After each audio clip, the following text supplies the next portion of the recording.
Mummy మాకు స్కూల్కి lunch అయింది, ఇంకా టిఫిన్.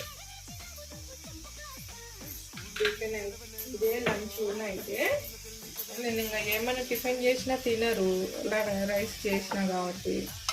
హాయ్ ఫ్రెండ్స్, పిల్లలకైతే లెమన్ రైస్ చాలా డేస్ తర్వాత లెమన్ రైస్ అయితే చేసిన. ఈ మధ్య అసలు చేయలేదు రైస్, అందుకని పిల్లలకు మంచిగా లెమన్ రైస్. అలాగే నిన్న సాటర్డే మార్కెట్లో బ్రోక్లీ, అలాగే క్యారెటు, కార్ను, అలాగే కాలీఫ్లవరు, ఆలు కూడా ఉన్నాయి కానీ ఆలు బెగ్గుద్ది కాలేదు, అందుకని ఇవేసి ఇవి తింటారు. అలాగే స్నాక్స్ కూడా పెట్టుకొని వెళ్తారు.